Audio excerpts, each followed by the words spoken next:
Hello friends, good morning. നമ്മുടെ Kerala T V സീരിയലിലേക്ക് എല്ലാവർക്കും സ്വാഗതം. അങ്ങനെ ഗീതു തൻ്റെ അവകാശങ്ങളെല്ലാം വാദിച്ച് ജയിച്ച് ഗോവിന്ദൻ്റെ മുറിയിലേക്ക് കയറി അങ്ങ് ചെല്ലുന്നു.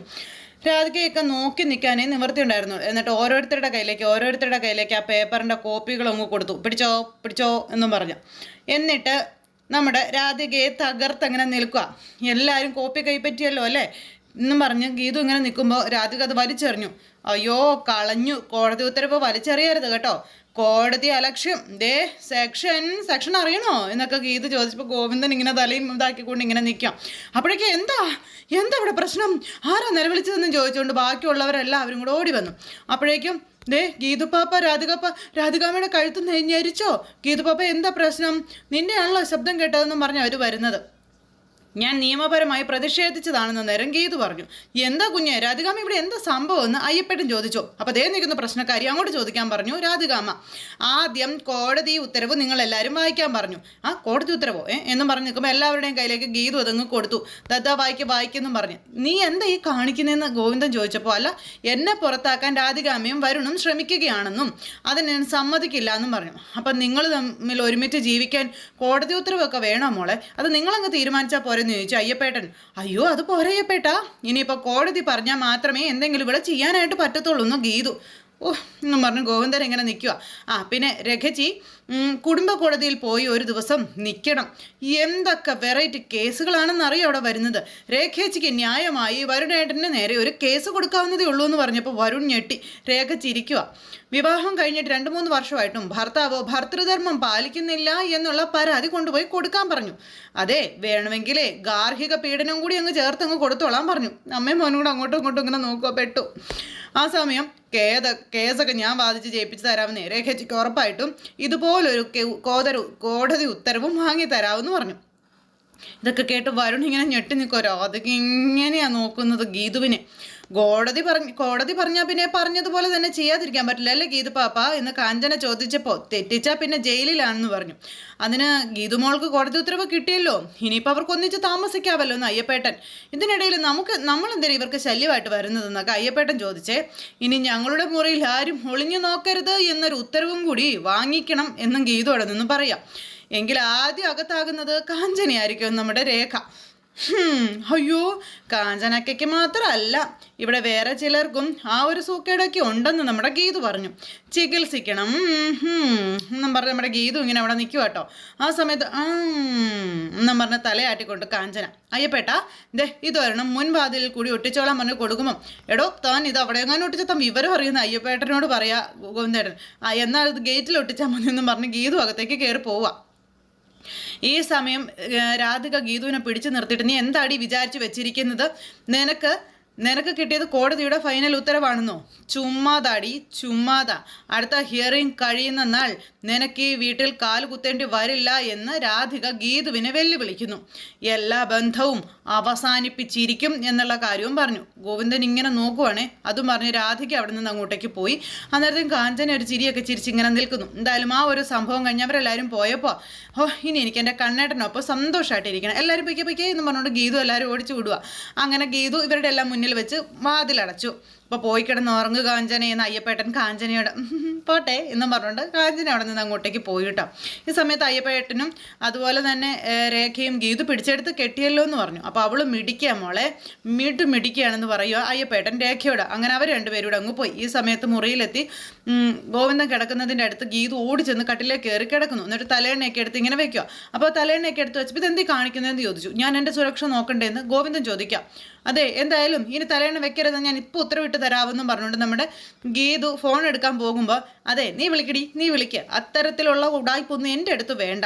നീ ജഡ്ജിയെ സ്വാധീനിക്കാൻ ശ്രമിച്ചു എന്നുള്ള എൻ്റെ ഒരു ഒറ്റ പരാതി മതി കേസ് മറ്റൊരു കോടതിയിലേക്ക് മാറ്റാൻ. എന്നെ കണ്ടത് ചെയ്യിക്കണമെന്ന് ചോദിച്ചു. അപ്പം ശരി, ഓക്കെ, ഈ രാത്രി ഞാൻ ജഡ്ജിയെ വിളിച്ച് സ്വാധീനിക്കുന്നില്ല, ബുദ്ധിമുട്ടിക്കുന്നില്ല. പകരം കണ്ണേട്ടൻ നമുക്കിടയിൽ പണി നീ തലേണ വന്മതിൽ ഞാൻ തകർക്കുമെന്ന് ഗീതു പറഞ്ഞു. ഇവിടുന്ന് ഓരോ തലേണയും ഇവിടുന്ന് എടുത്ത് എറിഞ്ഞ് ഞാൻ എൻ്റെ ദാമ്പത്യ ജീവിതത്തിന് വേണ്ടി യുദ്ധം ചെയ്യുമെന്ന് ഗീതു. അത് കേട്ടപ്പോൾ, ഭർത്താവിൻ്റെ കൂടെ താമസിക്കാൻ കുടികിടപ്പ് അവകാശം നേടിയെടുത്ത നീ ഒരു ഭാര്യയാണോടി എന്ന് ചോദിച്ചപ്പം, ഞാനേ നല്ല ഒന്നാന്തരം ഭാര്യയാണെന്ന് ഗീതു. കോടതി ഉത്തരവ് എഴുതി ഒട്ടിച്ചതുപോലെ അത് നിന്റെ നെറ്റിയിൽ നീ എഴുതി ഒട്ടിക്കാൻ പറഞ്ഞു ഗോവിന്ദൻ. ഞാൻ എൻ്റെ ഹൃദയത്തിൽ എഴുതി ഒട്ടിച്ചിട്ടുണ്ട്, കണ്ണേട്ടൻ കാണാത്തത് കൊണ്ടാണെന്ന് പറഞ്ഞപ്പം അതിന് ഞാൻ എക്സ്ട്രാ കണ്ണനല്ലല്ലോ എന്ന് നമ്മുടെ കണ്ണേട്ടൻ. അപ്പോൾ ഹൃദയത്തിൻ്റെ കണ്ണുകൾ കൊണ്ട് നോക്കുമ്പോൾ കണ്ണേട്ടനത് മനസ്സിലാകുമെന്ന് ഗീതു. ഞാനേ കാര്യത്തിൽ മന്ത്രിയും കർമ്മത്തിൽ ദാസിയും രൂപത്തിൽ ലക്ഷ്മിയുമായ ഭാര്യയാണ്. ഉത്തമ ഭാര്യയുടെ ലക്ഷ്യങ്ങൾ അല്ലെങ്കിൽ ലക്ഷണങ്ങൾ അതുതന്നെയല്ലല്ലോ എന്ന് ഗോവിന്ദനും പറഞ്ഞു. ഞാനൊരു പാട്ട് പറഞ്ഞതല്ലേ, നീതിസാരത്തിൽ ഉത്തമ ഭാര്യയുടെ ലക്ഷണങ്ങൾ പറയുന്നുണ്ട്. ഇനിയിപ്പോൾ അത് കയറി പിടിക്കണമെന്ന് ചോദിച്ചു ഗീതു. ഓ, അപ്പോൾ അങ്ങനെ വലിയ കാര്യമായിട്ടുള്ള അറിവൊന്നുമില്ല, വെറുതെ ചുമ്മാ കയറി പറയണല്ലേ എന്ന് ചോദിച്ചപ്പം അതെ, എന്നെ അത്രയ്ക്ക് അങ്ങ് വിവരമില്ലാത്തവളാക്കാനൊന്നും വേണ്ട കേട്ടോ, പിന്നെ എല്ലാ കാര്യങ്ങളും എനിക്കറിയാം എന്നൊക്കെ പറഞ്ഞുകൊണ്ട് നമ്മുടെ ഗീതു ഇങ്ങനെ ഓരോന്ന് പറഞ്ഞ് പാട്ടൊക്കെ പാടുന്നു. പിന്നെ രണ്ടുപേരും കൂടി അങ്ങോട്ടും ഇങ്ങോട്ടും ഓട്ടവും ചാട്ടവും എന്താ പറയുന്നത് തലേണ വലിച്ചേറും കാര്യങ്ങളും ഒക്കെ ആയി. അപ്പോൾ എൻ്റെ ക്ഷമ അത് പരീക്ഷിക്കരുതെന്നൊക്കെ പറഞ്ഞു. അങ്ങനെ നമ്മുടെ ഗീതു ലാസ്റ്റ് അയ്യപ്പേട്ടനും അതുപോലെ രേഖയും പറഞ്ഞതുപോലെ തന്നെ എല്ലാം പിടിച്ചെടുത്തു. അങ്ങനെ നമ്മുടെ ഗീതു എല്ലാം റെഡിയാക്കി രണ്ടുപേരും ഗുഡ് നൈറ്റും പറഞ്ഞ് അങ്ങനെ അങ്ങ് കിടന്നു കേട്ടോ. അങ്ങനെ രണ്ടുപേരും കിടന്നു കഴിഞ്ഞപ്പോഴത്തേക്കും നമ്മുടെ പ്രിയ പതുക്കെ റൂം തപ്പി ഇങ്ങനെ വരുക. റൂം തപ്പി വന്നപ്പോൾ ഈ അച്ഛൻ്റെ അമ്മയുടെ മുറിയിലേക്കാണ് വരുന്നത്. അവിടെ വന്ന് ഇവർ രണ്ടുപേരുടെയും കള്ളത്തരങ്ങൾ പൊളിക്കാനായിട്ട് പതുക്കെ നടന്ന് വന്ന് ഇവർ രണ്ടുപേരും കൂടി ആ അവരുടെ റൂമിൽ വെച്ചിരിക്കുന്നതെല്ലാം തപ്പിയെടുക്കുക. അങ്ങനെ നമ്മുടെ ഗീതു പറഞ്ഞ അനുസരിച്ച് താക്കോലും കാര്യങ്ങളെല്ലാം എടുത്തു. എന്നിട്ട് ഫോൺ എടുത്തതിന് ശേഷം ഫോണിനകത്ത് ഇവരുടെ ആ ഒരു സംസാരിക്കുമ്പോൾ ഉള്ള ഒരു റെക്കോർഡുണ്ടല്ലോ അതെല്ലാം ഇങ്ങനെ അങ്ങ് എടുത്തു. അങ്ങനെ നമ്മുടെ പ്രിയ സകല തെളിവുകളും ശേഖരിച്ചു.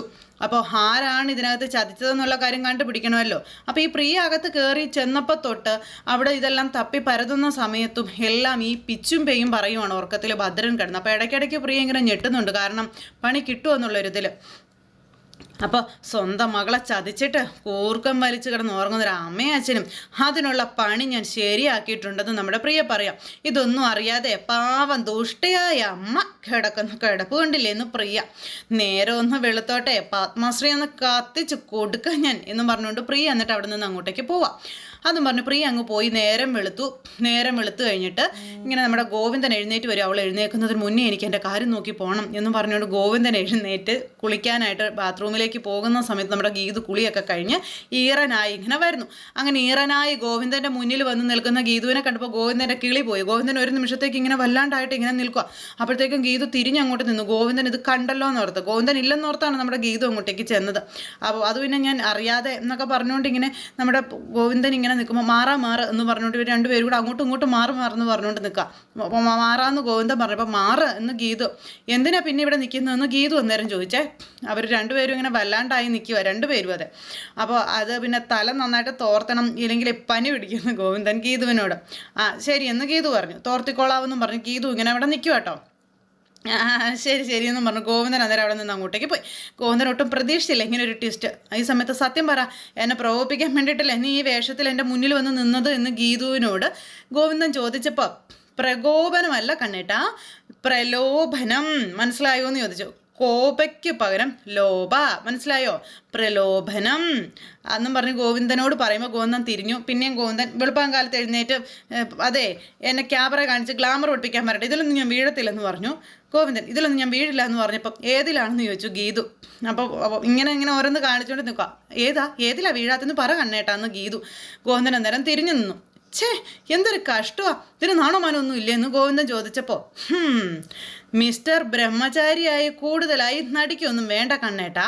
അതെ, ഞാൻ സാധാരണ എന്നും എഴുന്നേൽക്കുന്ന സമയത്താണ് എഴുന്നേറ്റ് കുളിച്ചതെന്ന് ഗീതു പറഞ്ഞു.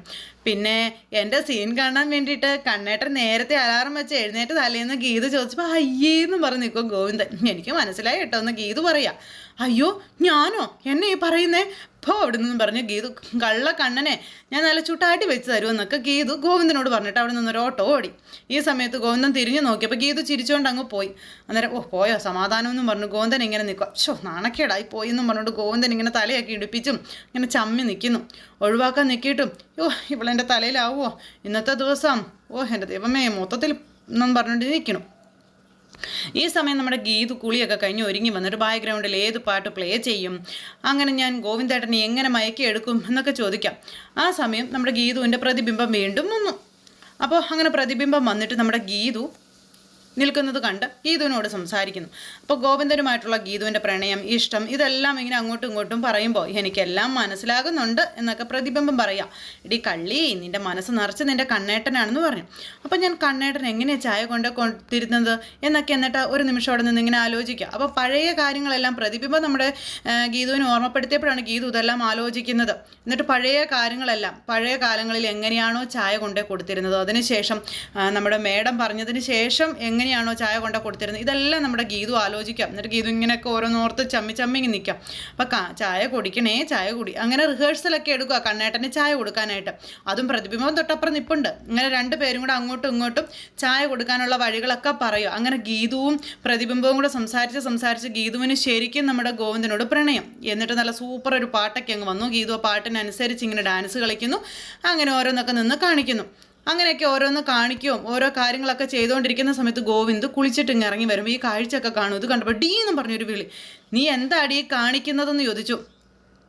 അങ്ങനെ ഓരോ കാര്യങ്ങൾ പറഞ്ഞ് നമ്മുടെ ഗീതുവും ഗോവിന്ദും വഴക്കുണ്ടാക്കി. എൻ്റെ റൂമിൽ താമസിച്ച് എന്നെ നിരന്തരം അപമാനിക്കാൻ നിനക്ക് എങ്ങനെ ധൈര്യം വന്നു എന്ന് ഗോവിന്ദൻ ഗീതുവിനോട് ചോദിക്കുന്നു.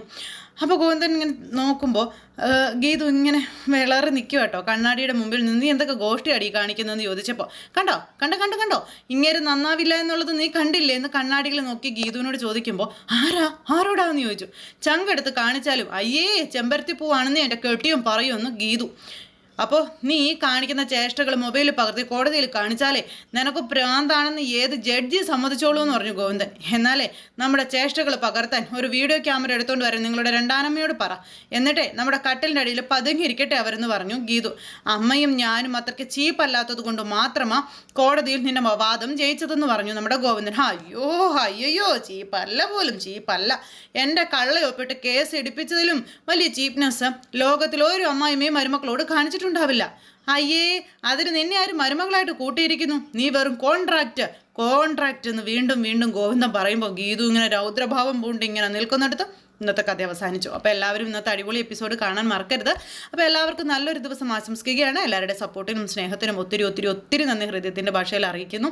അടുത്ത സൂപ്പർ ഹിറ്റ് കഥയുമായി കാണുന്നത് വരെ എല്ലാവർക്കും നന്ദി. See again, take care, by.